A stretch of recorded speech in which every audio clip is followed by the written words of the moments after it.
Good morning students. आज हम बात करेंगे क्लास 8 चैप्टर 3 अंडरस्टैंडिंग क्वाड्रिलेटरल। ठीक है, क्वाड्रिलेटरल के बारे में अभी हम पढ़ेंगे चैप्टर नंबर 3। देखो यहाँ पे कुछ फिगर आपको दे रखा है, इसके क्वेश्चन से। क्वेश्चन क्या है बेटा, ये फिगर को देख लो। तो क्वेश्चन आपको दे रखा है ना सिंपल कर्व। क्या दे रखा है? Simple curve. इसमें सिंपल कर्व कौन कौन सी है ये देखो, कहीं बीच में कट नहीं हो रहा है ना, तो पूरे सर्कल के अंदर है। एक हो गया ये सिंपल कर्व, ये नहीं होगा क्योंकि एक सर्कल है उसके ऊपर और भी है, ये नहीं होगा, ये भी नहीं है बेटा, तो ये हो जाएगा, ये हो जाएगा और ये हो जाएगा। तो अब क्या है ना, ये सिंपल कर्व और सिंपल क्लोज्ड कर्व। सारे एग्जाम्पल आपको दे रखा है, आप देख सकते हो। जो बिल्कुल क्लोज है, जो उसमें है उसमें भी वही है। पॉलीगॉन क्या होता है ना, जो केवल स्ट्रेट लाइन से बना हुआ होता है। ये जैसे वो गोल गोल है, सर्कल वर्कल, उसमें नहीं होगा, केवल स्ट्रेट लाइन से बना हुआ होता है। कॉन्वेक्स पॉलीगॉन किसे कहते हैं?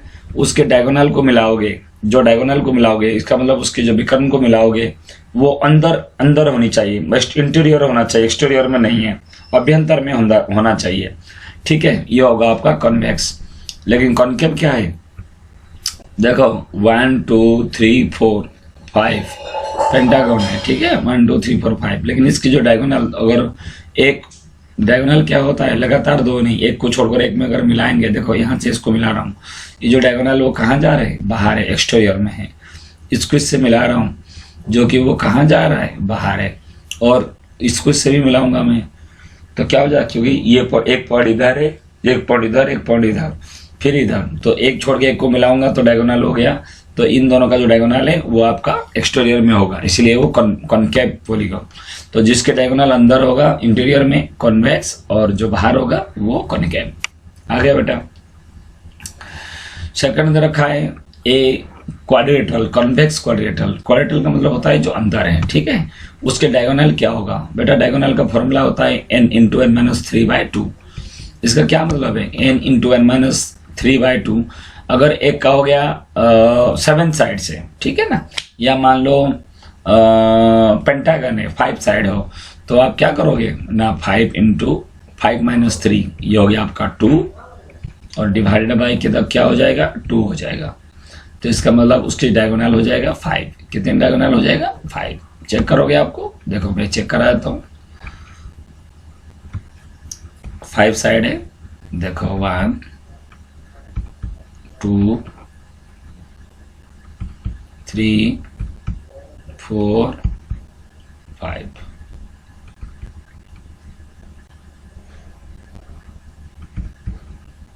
अब ये हो गया आपका 1 डायगोनल, ये हो गया 2 डायगोनल, ठीक है, ये हो गया 3 डायगोनल, ये हो गया 4 डायगोनल,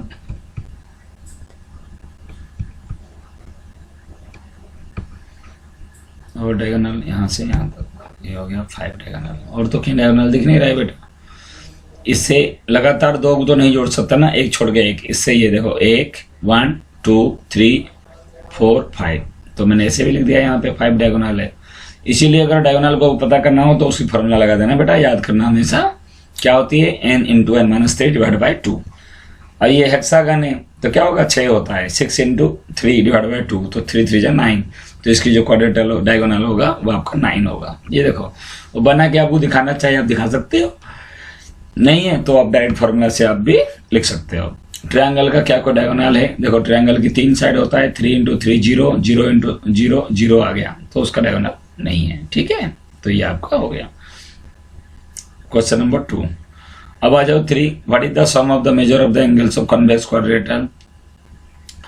ना कॉन्वेक्स क्वाड्रिलेटरल, कॉन्वेक्स क्वाड्रिलेटरल का मतलब होता है जो अंदर की तरफ डायगोनल है। देखो इसकी ये डायगोनल ले लो या इसको इससे डायगोनल ले लो, क्या होगा ना, ये देखो 1 2 3, इसके 3 कोण 180 हो गया। एंगल सम प्रॉपर्टी, इसका भी 180 हो गया, 180 180 360। ठीक है ना, तो क्या लिखोगे ना, sum of the major of the triangle of a convex quadrilateral. और yes, if quadrilateral is not convex then the property will also be applied। दे रखा है, अगर वो नहीं भी है कॉन्वेक्स नहीं है तो भी उसके जो चारों कोण का जो है वो योग कितना हो जाएगा, वो 360 होगा। ये आपको दे रखा है। ये आपका कॉनकेव है, क्यों ना, इसकी जो डायगोनल देखो ए और सी को मिलाओगे वो एक्सटीरियर में हो रहा है, तो इसमें देखो 1 2 3 ये ट्रायंगल है जो कि एक्स और सी एंगल सम प्रॉपर्टी, और ये भी तीनों हो गया आपका 180 180 180 हो गया 360। इसका मतलब एक क्वाड्रिलेटरल जिसकी चारों साइड है, अगर उसकी कॉन्वेक्स हो तो भी 360 होगा और कॉनकेव हो तो भी वो 360 हो जाएगा। एक आ जाओ आपका क्वेश्चन नंबर 4। ये आपको अलग अलग दे रखा है बेटा, देखो जिसके जितना साइड होगा उसके अगर एंगल सम टोटल सम अगर पता करनी है, ओके, तो कैसे पता करोगे, 3 हो n-2 इंटू 180 डिग्री, ये फॉर्मूला आपको लगा देना। n का मतलब हो गया नंबर ऑफ साइड, अगर 4 साइड हो 4 - 2 इंटू 180 डिग्री, 5 साइड हो 5 - 2 इंटू 180 डिग्री, और 6 हो तो 6 - 2 इंटू 180 डिग्री। तो और एक तरीका है, अगर मान लो कभी ये फॉर्मूला आप भूल गए तो आप क्या करेंगे, तो उसके इलाज है बेटा, तो उसको आप कैसे करेंगे, देखो अगर आपको 5 साइड हो 6 साइड हो कोई भी हो, चलो मैं ले लेता हूँ, देखो 1 2 3 4 5। तो आप देखो इसको इससे मिलाओ, ये आपका एक ट्रायंगल हो गया, और सेम पॉइंट में दूसरे को मिलाओ, दूसरा हो गया, तो ये 1, ये हो गया 2, ये हो गया 3, तो 180 इंटू 3 कितना हो गया, 18 54 540 डिग्री। ऐसे फॉर्मूला से करो, जो आएगा इसमें बेटा वही आएगा। क्या करना है, उसको अलग अलग ट्रायंगल में उसको कन्वर्ट कर दो, और एक ट्रायंगल का सम ऑफ प्रॉपर्टीज पता है 180, तो इसमें 3 से मल्टीप्लाई कर दो, बिल्कुल। और अगर 10 साइड हो वही 10 - 2 इंटू 180 डिग्री, तो कितना हो जाएगा, तो आपका हो गया 1440। ओके, इस प्रकार के आप उसको क्या कर सकते हो, आप इसको कर सकते हो। ओके बेटा, रेगुलर पॉलीगॉन, इसका मतलब बेटा क्या होता है, देखो 3 साइड हो तो बेटा होता है ट्रायंगल होती है, और अगर तीनों बराबर हो, बराबर तो नहीं दे रखा है, what is a regular polygon, a polygon having all sides of equal length, हाँ ठीक है, and interior angle of equal size is known as regular polygon. तो बेटा क्या है ना, तीनों साइड अगर इक्वल हो तो इक्विलेटरल ट्रायंगल बोलेंगे, क्या हो जाएगा, इक्विलेटरल ट्रायंगल। अगर तीनों साइड बराबर हो, अगर चारों साइड बराबर हो, चारों साइड केवल हो तो उसको क्वाड्रिलेटरल, अगर चारों साइड बराबर हो तो आपका स्क्वायर भी होती है और आपका रम्बस भी होती है, ठीक है। लेकिन अगर 6 साइड बराबर हो तो polygon having 6 sides is called, अगर केवल 6 साइड हो तो दे रखा है name the state the name of the polygon of 6 sides, hexagon, ठीक है। तो इसके नाम जो है बुक का पहले ही आपको दे रखा है कि अलग अलग जो चीजें हैं, जैसे नंबर ऑफ साइड्स है उसकी बेटा आपको ध्यान देना है, ठीक है।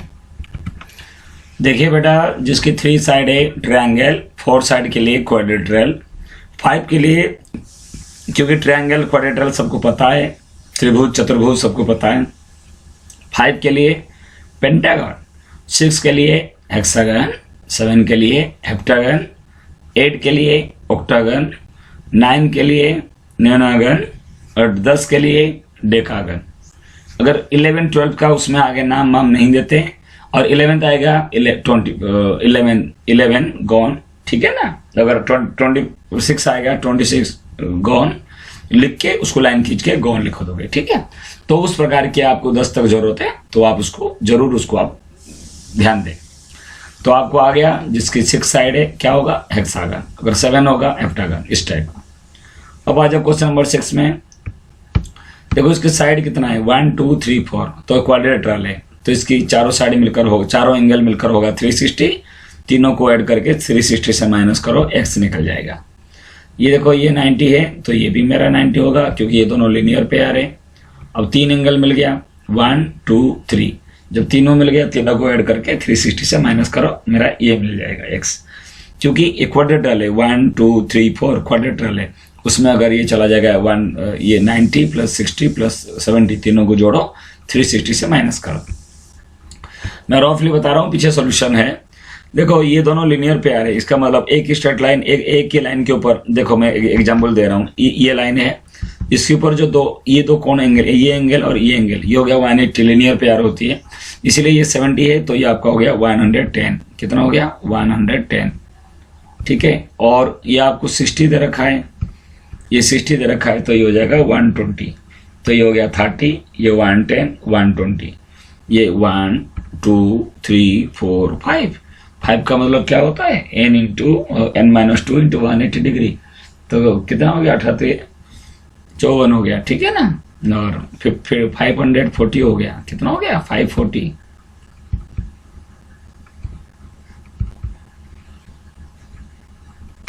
बिल टोटल देखो 1 2 3 4 5, पेंटागन है 540, उसमें से 110 ये हो गया 120 और ये 30। इन तीनों को आप जोड़ के माइनस करोगे, जितना आपका आएगा, जितना आएगा, ये x और x दोनों बराबर है तो उसमें से जितना आपको माइनस करके आएगा डिवाइड बाय 2 करोगे। डिवाइड बाय 2 क्यों करना है हमें? ना दोनों इक्वल है। दोबारा बताया, ये 70 है तो 110 हो जाएगा लीनियर पेयर। बेटा ये 60 है तो 120 कैसे? 180 माइनस 60 इक्वल टू 120। ये 110, ये हो गया 120 और 30, तीनों को ऐड करो। 540 से क्या करना है? उसको माइनस कर देना और जो आएगा उससे 2 से डिवाइड करना है क्योंकि दोनों इक्वल है। ओके बेटा, वो आप कर सकते हो। अब आइए 1 2 3 4 5, तो पता लग गया n-2 इंटू 180 डिग्री 540 डिग्री है और सारे बराबर है तो 540 को 5 से डिवाइड करोगे। 5 एकम 5, 0 5 8 40 तो 108 डिग्री। तो इसकी जो एंगल होगा ये हर एक एंगल हो जाएगा 108 डिग्री। नेक्स्ट में आते हैं बेटा, देखो बिल्कुल एक्सप्लेनेशन दे रखा है, वो आप चेक कर सकते हो। मैंने आपको रफली बताया, या आपको सॉल्यूशन दे रखा है, वो आप देख सकते हो। 7 जो sum of the external angle equal to 360 degree, ये x y और ये z लगाओगे तो 360 ये फॉर्मूला में होती है। अगर आपको ऐसे करना है, ये 90 है तो ये 90 हो जाएगा। देखो ये 90 हो गया, ये 30 है तो ये 150 हो गया। सबको जोड़ते रहना। और sum of the 3 angle in a triangle is 180 degree, ये 90 और 30 ये 120 तो इधर ये 60 हो गया। ये अगर 60 हो गया तो ये कितना हो जाएगा ना, ये हो जाएगा 120। इधर से लो या इधर से लो, ये हो गया मेरा 120।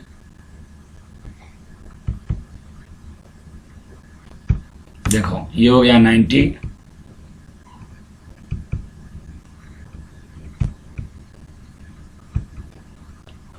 ये हो गया 150, 120 और 90। तो ये आपका तीनों मिलकर हो जाएगा 360। हो गया बेटा, वो आपको ध्यान देना है।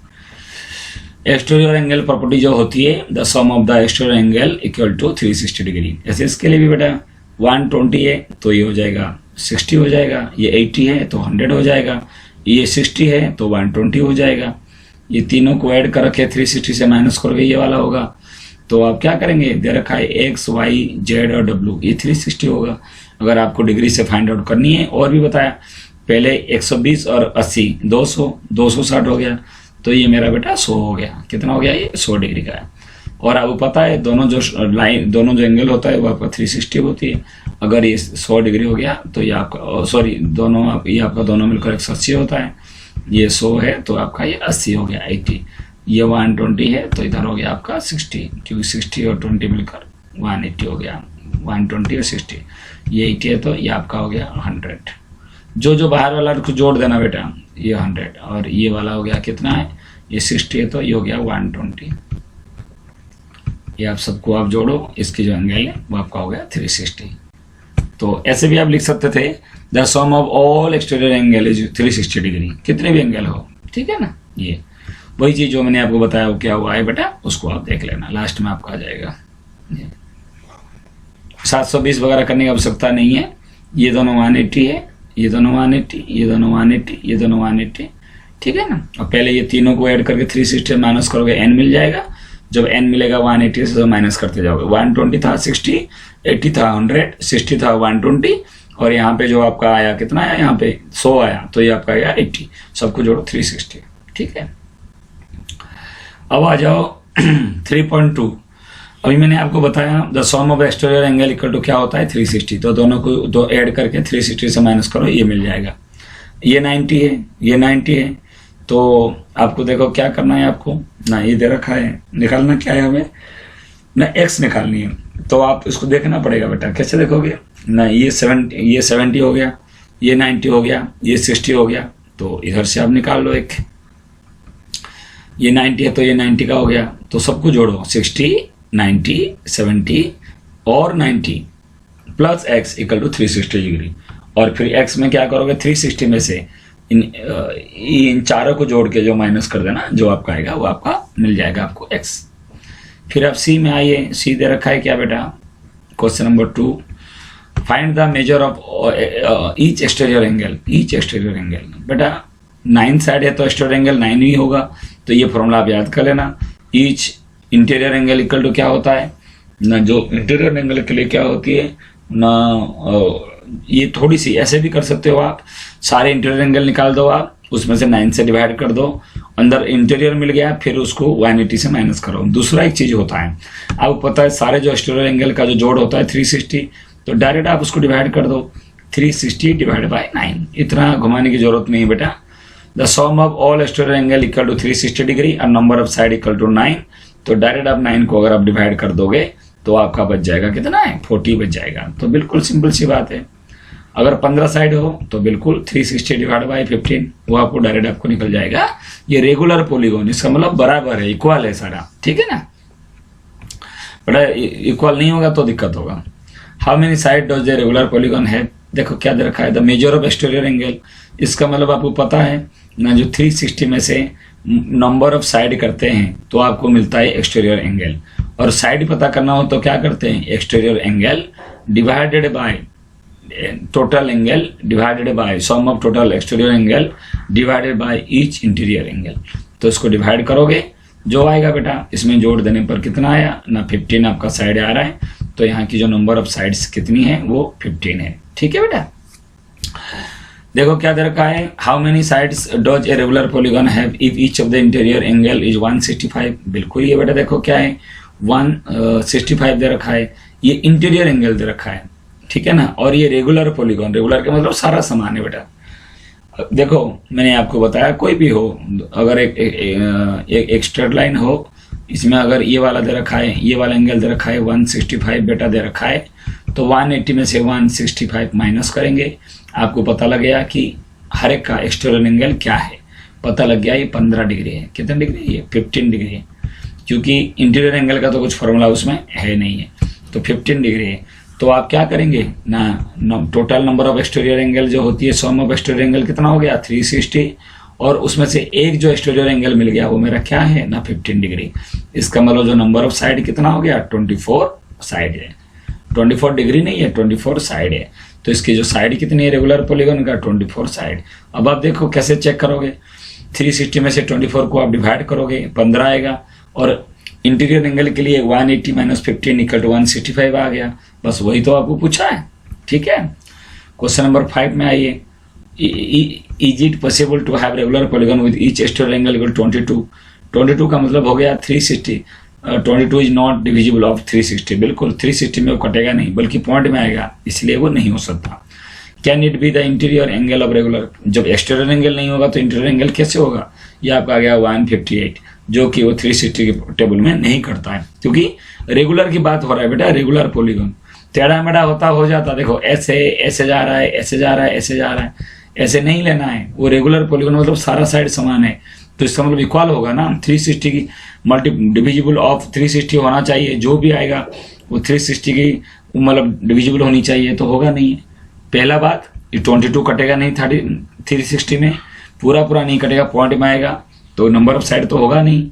नंबर ऑफ साइड में कहूँगा 3.5, ऐसे थोड़ी होगा, 3 ले लोगे और आधा लोगे, ये नहीं है। What is the minimum interior angle possible for a regular polygon? क्या दे रखा है, मिनिमम इंटीरियर एंगल। मिनिमम मतलब सबसे छोटा। देखो बेटा इंटीरियर मतलब रेगुलर पॉलीगॉन 2 साइड तो नहीं होता, 3 साइड होती है, और वो दे रखा है रेगुलर पॉलीगॉन का मतलब क्या होता है, तीनों इक्वल होती है, तीनों इक्वल है, ये भी ये है इक्विलेटरल ट्रायंगल हो गया, उसका ईच एंगल हो गया 60 है, क्यों 90 तो होगा नहीं, 9 27 270 ये तो। और क्वेश्चन पूछा है, ये आपको आ गया ना, ऐसे कौन सी रेगुलर पॉलीगॉन है उसके मिनिमम इंटीरियर एंगल वो 60 है। What is the maximum exterior angle. Exterior angle का क्या मतलब है, अगर ये हो गया 60, उसके बाहर वाला कितना होगा ना 120, तो ये एक्सटीरियर एंगल हो जाएगा 120। तो इसीलिए कोई भी रेगुलर पॉलीगॉन है किसी का भी, और जो उसका मैक्सिमम एक्सटीरियर एंगल है वो आपका 120। फिर आपका आ जाओ क्वेश्चन नंबर आपका क्या आ गया ना, फर्स्ट देखो ये परलोग्राम है बेटा, परलोग्राम की अपोजिट साइड इक्वल होती है और diagonal by side each other होती है, ठीक है बेटा, वो ध्यान देना। तो जितना एडी है उतना बीसी हो जाएगा, क्योंकि ये लाइन और ये लाइन दोनों बराबर है। और D C B opposite angle भी इक्वल होगा, ये वाला जो एंगल है और इसके साथ बराबर होगा, तो बी ए सी हो जाएगा, ओके, या डी ए बी। दूसरा हो गया ओ सी इक्वल टू ओ ए, क्योंकि द डायगोनल बाइसेड इच अदर। और डी ए बी ये वाला एंगल और सी डी ए ये वाला एंगल, ये दोनों मिलकर आपका 380 डिग्री है, क्योंकि जो adjacent angle in parallelogram are supplementary है, या लगातार दो एंगल को आप ऐड करोगे 180, अपोजिट साइड को जोड़ोगे 180 जरूर नहीं है, लेकिन लगातार दो एंगल को जोड़ोगे 180 होगा। आया बेटा समझ में। नेक्स्ट में आ जाते हैं, अपोजिट एंगल इक्वल होती है, ये 100 है तो ये 100 हो जाएगा, और लगातार दो एंगल को जोड़ोगे तो आपका 80 होता है, क्योंकि ये आपका एडजेसेंट एंगल या ट्रांसवर्सल एंगल भी आप बोल सकते हो कि दो लाइन पैरेलल है, इसको जो जोड़ रहा है 180, ये 100 है तो ये 80 होगा, और ये 80 है तो ये भी 80 का हो जाएगा। अब इसमें देखो ये 50 है तो ये आपका 50 हो जाएगा, क्या हो जाएगा ये 50 डिग्री हो जाएगा। दोनों मिलकर 180 है, ये 50 है तो ये आपका 130 हो गया, 180 माइनस में 50। उसके बाद क्या करेंगे ना, दोनों मिलकर 180 ये होता है तो ये हो गया 130, और ये भी हो जाएगा मेरा 130। नहीं तो ये जितना ये उतना होगा, क्योंकि ये दोनों अगर मैं लाइन खींचूंगा तो ये अल्टरनेट इंटीरियर एंगल हो जाता है। देखो एक ऐसे ऐसे ऐसे, ये ना जेड की साइड में, तो ये जितना होगा ये उतना होगा, तो ये 130 है तो ये 130 होगा। नहीं तो आप एक काम करो कि दोनों जो लगातार जो एंगल होती है उसको ऐड करोगे तो 180 होगा, 50 चला गया तो 130। इसमें देख लो बेटा क्या है इसमें, देखो ये 90 है तो vertical opposite side of angle ये 90 का हो गया, 90 और ये 3 डिग्री नहीं है, ये 30 लग रहा है मुझे, तो 90 30 हो गया आपका 120, तो ये आपका हो गया 60, और ये 60 होगा तो ये आपका हो जाएगा 60, ठीक है बेटा, वो आपको ध्यान देना है। ऐसे इसको देखो, ये 80 है तो ये आपका 80 हो जाएगा, ये 80 है तो आपका 100 हो जाएगा, 100 है तो ये आपका 100 हो जाएगा, 100 है तो ये आपका 80 हो जाएगा। क्यों? देखो बेटा ऑपोजिट एंगल इक्वल होती है, तो 80 है तो ये 80 हो गया, दोनों एंगल को जोड़ोगे 180 होता है, तो ये 80 है तो ये 100 हो जाएगा। ऑपोजिट एंगल इक्वल होती है, ये 100 है तो ये 100 हो गया, दोनों मिलकर 180 होता है, लीनियर पेयर, ये 100 है तो ये 80 हो गया, काम खत्म है। अब देखो ये 112 है तो ये भी हो गया 112 हो गया, तो अब क्या करना है ना, दोनों एंगल मिलकर 180 होता है, तीनों को जोड़कर 180 कर दो, तो ये दोनों को ऐड करके जो बचा ये x आ गया, और जो x होगा वो आपका z है, क्योंकि ऐसे एंगल है, दोनों लाइन पैरेलल होती है बेटा, तो ये जितनी एंगल होगा ये मेरा उतना ही एंगल होगा। हो गया बेटा।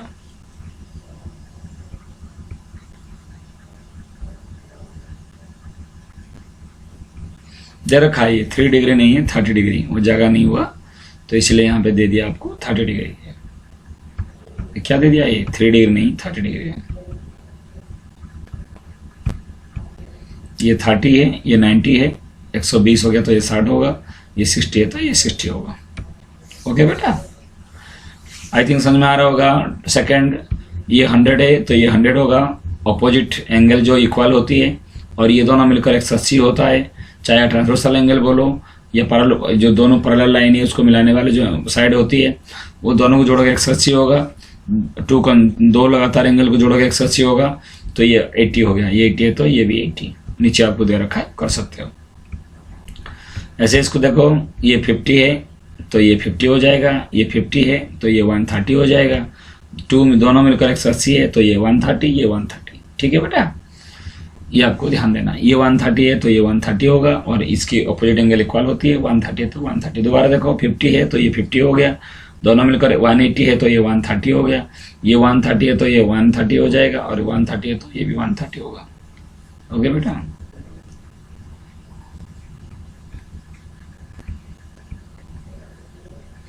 क्योंकि वो जेड बराबर में एक से करस्पॉन्डिंग एंगल, वो ध्यान देना। तो ये 130 है तो ये 130, ये 130 तो ये 130। इसमें वही है, ये 90 दे रखा है, वो तो समझाया बेटा मैंने उस फिगर में, मैंने अभी समझाया रफली, उसको आप करना है। देखिए क्या बी और डी मिलकर 180 हो सकता है? बिल्कुल, अगर 90 का हो तो ये हो सकता है, लेकिन जरूरत नहीं है कि 90 डिग्री हो, 180 डिग्री हो।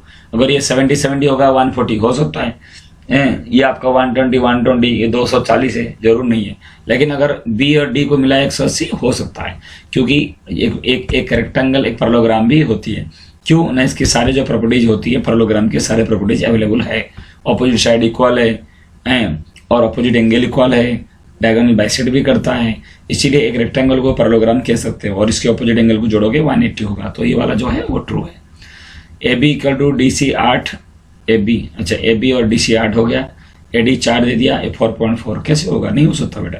एक तो पैरेललोग्राम की ऑपोजिट साइड इक्वल होती है और इधर 4 इधर 4.4, नहीं होगा, ठीक है, नहीं है। This it is not a parallelogram, ये आपका पैरेललोग्राम नहीं हो सकता, ये आपका नहीं हो सकता।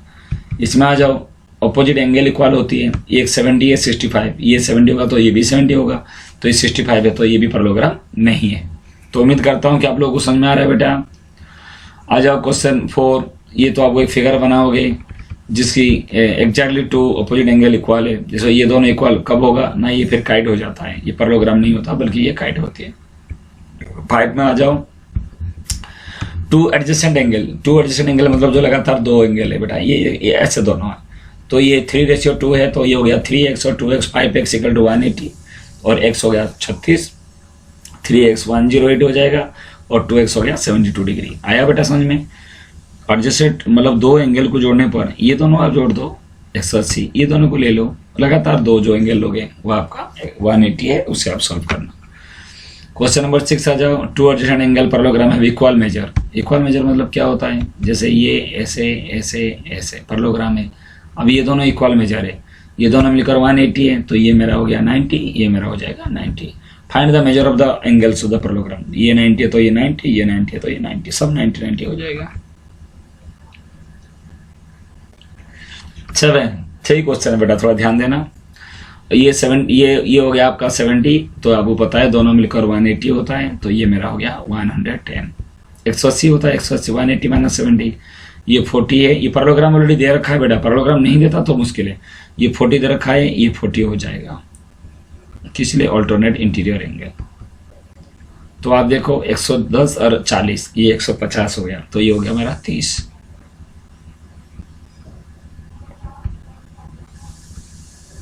और ये 110 से तो ऑपोजिट एंगल इक्वल होती है, ये भी मेरा 110 हो गया सिंपल से। फिर ये 30 है तो ये 30, लेकिन पूछा नहीं है, जरूरत नहीं है। दोबारा बताया, ये 70 है तो 110, क्योंकि ये दोनों मिलकर लीनियर पेयर होती है।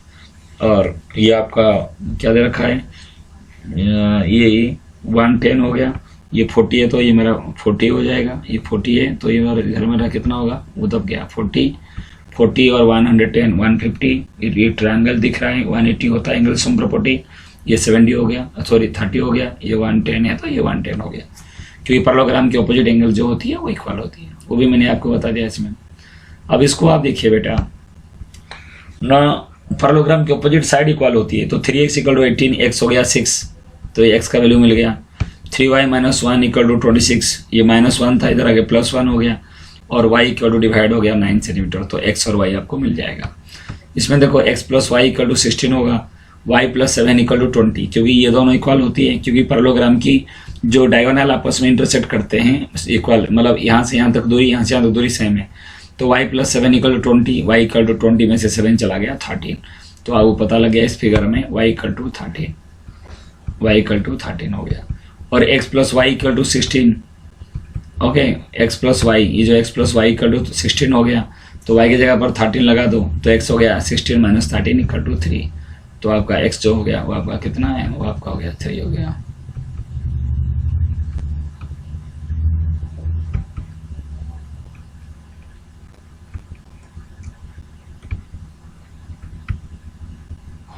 एक हो गया आपका 3, एक हो गया आपका 13।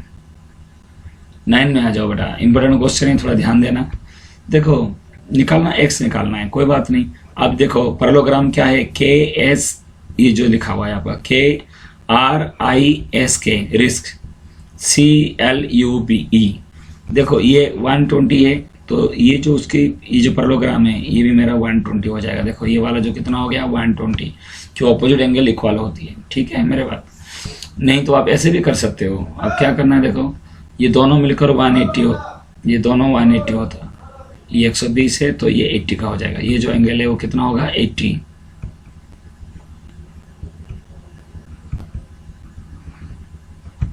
ये 70 का है तो ऑपोजिट एंगल 70, ये वाला एंगल वो 70।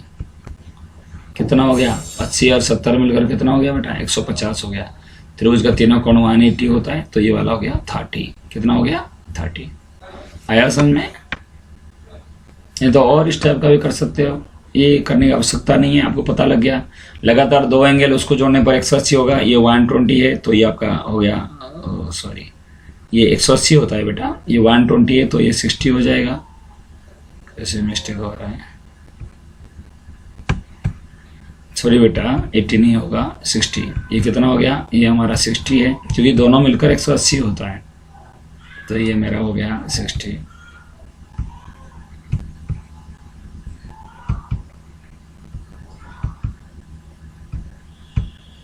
तो ये 70 है तो अपोजिट एंगल इक्वल होती है। ये 70 60 130 तो ये हो गया 50। कितना हो गया ये 50।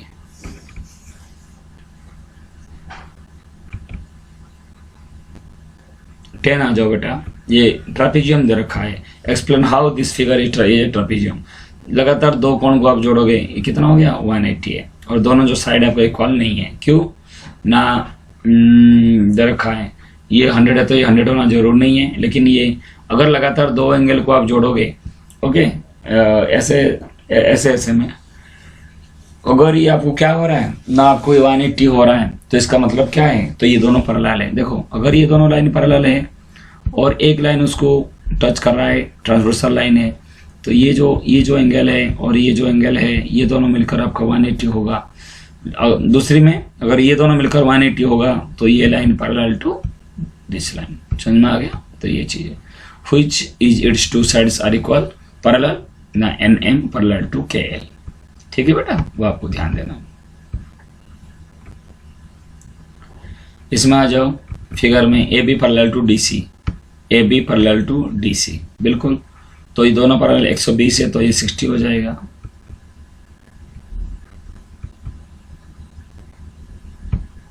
और पूछा क्या है ना 60, सी एंगल हो गया आपका 60।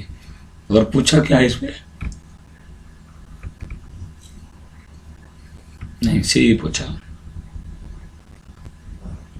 आज एंगल सी, बिल्कुल बेटा। ये दोनों मिलकर 180 होता है।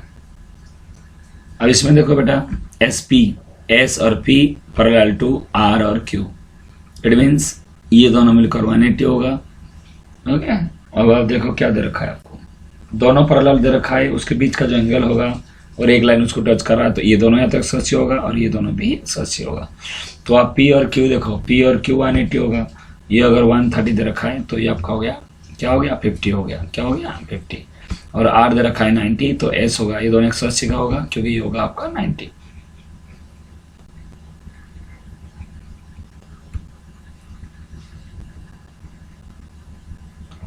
अब आ जाओ इसमें, ऑल रेक्टेंगल आर स्क्वायर। नहीं है बेटा, सारे रेक्टेंगल स्क्वायर नहीं होगा, वही रेक्टेंगल स्क्वायर होगा जिसकी चारों साइड इक्वल होगा वही स्क्वायर होगा, लेकिन ऑल रेक्टेंगल आर स्क्वायर नहीं। ऑल स्क्वायर आर रेक्टेंगल बिल्कुल ही यस कह सकते हो, लेकिन all rectangle are square not. All rhombus are parallelogram बिल्कुल ट्रू है क्योंकि रोम्बस की चारों साइड इक्वल है और पैरेललोग्राम की चारों साइड इक्वल है, तो कोई उसमें कोई दिक्कत नहीं है। ऑपोजिट साइड भी इक्वल हो जाएगा और डायगोनल बाइसेक्ट भी करेगा। ऑल स्क्वायर आर रोम्बस बिल्कुल आप ट्रू कह सकते हो। And also rectangle not a rectangle, क्यों नहीं है, क्योंकि रेक्टेंगल की each angle, all square are rhombus. देखो स्क्वायर रोम्बस हो सकता है, रोम्बस का कंडीशन क्या होती है ना, फोर साइड इक्वल है और स्क्वायर की फोर साइड इक्वल है। लेकिन जो सारे all square are rhombus and also rectangle, सारे स्क्वायर जो हाँ ठीक है बेटा, all squares are rhombus and also rectangle, बिल्कुल। क्योंकि रेक्टेंगल की जो कंडीशन क्या होती है ना, इसकी ऑपोजिट साइड इक्वल है, स्क्वायर का ऑपोजिट साइड इक्वल है, रेक्टेंगल की ईच एंगल 90 का है और इसका भी है, लेकिन इसमें दे रखा है all square are rhombus and also rectangle. All square are rhombus ये नहीं होगा, लेकिन ऑल स्क्वायर्स आर रेक्टेंगल ये हो जाएगा। ये यहाँ गलत दे रखा है, नॉट ए रेक्टेंगल, लेकिन बेटा ये होगा कैसे, square have the same property of rhombus but not a rectangle. All square are rhombus, और सारे जो स्क्वायर है वो रंबस हो जाएगा, और ऑल्सो रेक्टेंगल। कुछ प्रॉपर्टीज आपका रेक्टेंगल में नहीं है, क्यों ना, जो ये जो डायगोनल जो है, सुनो एक बार, क्यों नहीं है ना, ये एक स्क्वायर है जिसकी ईच एंगल 90 का, ठीक है ना। इसकी जो डायगोनल होती है, देखो इसकी डायगोनल जो है वो क्या करेगा ना, 90 में बाइसेक्ट करेगा, ये 90 में, लेकिन रेक्टेंगल की जो प्रॉपर्टीज में ये 90 में बाइसेक्ट नहीं करता है, ठीक है। तो ऐसे में आप कहोगे कि सारे जो स्क्वायर है वो रेक्टेंगल होगा, वो गलत है। हाँ, सारे स्क्वायर रंबस हो जाएगा, क्योंकि इसकी चारों साइड इक्वल है, रंबस की चारों साइड इक्वल होती है, तो इसलिए आपका हो जाएगा। All square are not parallelogram, all square are not parallelogram, क्यों हो जाएगा, all square are parallelogram. All kites are rhombus, नहीं, फॉल्स है, क्योंकि काइट रंबस कैसे हो जाएगा, do not have the equal sides होती है, सारे साइड इक्वल नहीं होता। ऑल रंबस आर काइट्स, क्यों काइट कैसे हो जाएगा, देखो all rhombus are kite, rhombus का मतलब होती है चारों साइड, ऐसे ऐसे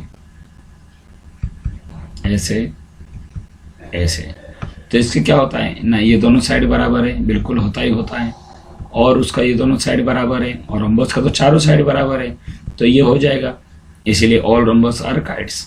all parallelogram are trapezium, all parallelogram, parallelogram का मतलब क्या होती है, जिसकी ट्रापेजियम किसे कहते हैं, जिसकी एक पैरेलल साइड होती है, टू पैरेलल साइड, और ऐसे होता है पैरेललोग्राम में, हो जाएगा।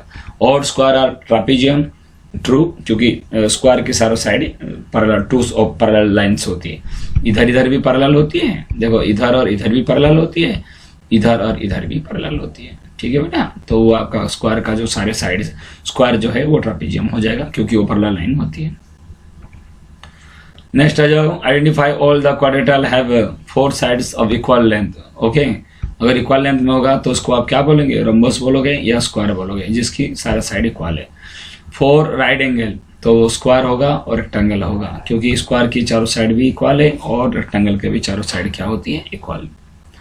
3 explain how a square is a quadrilateral, अगर एक क्वाड्रेट explain how a square is a quadrilateral, एक स्क्वायर को क्वाड्रेटल करोगे अगर उसकी चारों साइड अनइक्वल लेंथ में हो। एक square is a quadrilateral if it has 4 unequal length of sides, side सारे अगर अलग अलग हो। पैरेललोग्राम क्या होगा ना, अगर उसकी अपोजिट साइड्स इक्वल हो, ठीक है। रंबस क्या होगा, उसकी square is always a rhombus, okay, it has 4 equal sides and diagonal bisect 90 degree each other. ये एक स्क्वायर जो है वो रंबस होता ही होता है, जरूरत नहीं है। रेक्टेंगल, एक स्क्वायर एक पैरेललोग्राम होती है, और since having each adjacent angle A right angle, अगर पैरेललोग्राम की सारे प्रॉपर्टीज है, लेकिन अगर वो 90 डिग्री का हो जाएगा और अपोजिट साइड इक्वल होगा, तो ये आपका क्या हो जाएगा, ये रेक्टेंगल होगा। तो ये स्क्वायर जो है रेक्टेंगल हो सकता है, ठीक है बेटा। नेम द क्वाड्रेटल हो diagonals bisect each other, but 2 में कर देखो, 2 3 में करते हैं, 4 में कौन कौन सी बाइसेक्ट करेगा, एक तो आपका रोम्बस हो जाएगा जिसकी चारों साइड इक्वल है, और एक पैरेललोग्राम हो गया, एक रेक्टेंगल हो गया, एक स्क्वायर हो गया। लेकिन अगर 90 डिग्री में बाइसेक्ट करने की बात आएगा तो आपको रोम्बस हो जाएगा और आपका स्क्वायर हो जाएगा। रोम्बस और स्क्वायर, रेक्टेंगल और पैरेललोग्राम की 90 डिग्री में बाइसेक्ट नहीं करते। Are perpendicular bisector to each other, अभी बताया गया था कि रोम्बस और स्क्वायर इंपॉर्टेंट है बेटा, ध्यान देना। रोम्बस और स्क्वायर की डायगोनल आपस में 90 डिग्री में बाइसेक्ट करते हैं। उसके बाद if diagonals are equal then it is a square और रेक्टेंगल, अगर डायगोनल इक्वल हो जाएगा तो ये स्क्वायर हो जाएगा या तो रेक्टेंगल, क्योंकि रोम्बस का डायगोनल इक्वल नहीं होता ना, तो पैरेललोग्राम की डायगोनल इक्वल होती है, स्क्वायर और रेक्टेंगल की होती है। Explain why rectangle is a convex quadrilateral, rectangle क्योंकि उसकी जो सारे जो डायगोनल होती है वो अंदर इंटीरियर होती है। आप देखो ये आपका रेक्टेंगल हो गया, इसकी थोड़ा सा टेढ़ा हो गया बेटा, सॉरी फॉर इट। ये इसको इसकी जो डायगोनल होती है यहाँ से यहाँ तक आप मिला दो और यहाँ से इसको मिला दो, तो ये जो चीज़ें हैं वो आपका अंदर ही होगा, इसलिए ये क्या है, ये आपका एक कॉन्वेक्स है। कॉन्केव में बाहर होती है डायगोनल, इसमें अंदर होती है। 6 में आ जाओ, ABC right angled and O is the midpoint of the side opposite to the right angle. Explain why O is equidistant from ABC. ABC, the dotted lines are drawn additionally to help you. ना ABC right angle है, right angle मतलब क्या होता है, right angle ये 90 का है, कितनी है 90 का, तो 2 right angle makes a rectangle. देखो ये भी एक राइट एंगल, ये भी एक राइट एंगल ले लो, ये दोनों हो गया, एक रेक्टेंगल बना दिया, और रेक्टेंगल के डायगोनल आपस में इंटरसेक्ट करेंगे मिड पॉइंट पर, ये इक्वल है, तो इसीलिए क्या है, इसीलिए ये जो है यहाँ से यहाँ तक का दूरी, यहाँ से यहाँ तक का दूरी, यहाँ से यहाँ तक का दूरी समान है, क्योंकि रेक्टेंगल की जो दोनों डायगोनल इक्वल होती है। अगर ये 8 का है, एग्जाम्पल दे रहा हूँ मैं आपको, तो ये 4 हो गया, तो ये भी 8 होगा, क्योंकि दोनों इक्वल है, 4 4 4 इक्वल हो गया। इट मीन्स इसकी तरह दूसरा फिगर आपने बना दिए। अब आपका बी डी और ए सी इक्वल हो जाएगा, और ये आपका एक रेक्टेंगल होगा, क्योंकि ऑपोजिट एंगल इक्वल है, ऑपोजिट साइड इक्वल है, और ईच एंगल 90 का है। और ऐसे में देख रहे हैं कि जितना बी ओ होगा उतना सी ओ उतना ए ओ होगा, इसीलिए O is the equidistance from A B and C. उसके लिए फिगर बनाना पड़ेगा आपको। ओके बेटा, मैं उम्मीद करता हूं कि आप सभी बच्चों को समझ में आ गया होगा। जरूर आप लोग इस वीडियो को देखिए, शेयर जरूर कीजिए बेटा, ठीक है, और उसको आप अच्छी तरह से आप करना है, ठीक है। तो ये मैंने बताया, ये क्लास कौन सा था बेटा, ये 8th class chapter number 8 chapter number 3rd, ये 8th क्लास में ये 3rd चैप्टर है, उसको आप ध्यान देना, उसको आप कंप्लीट भी करना।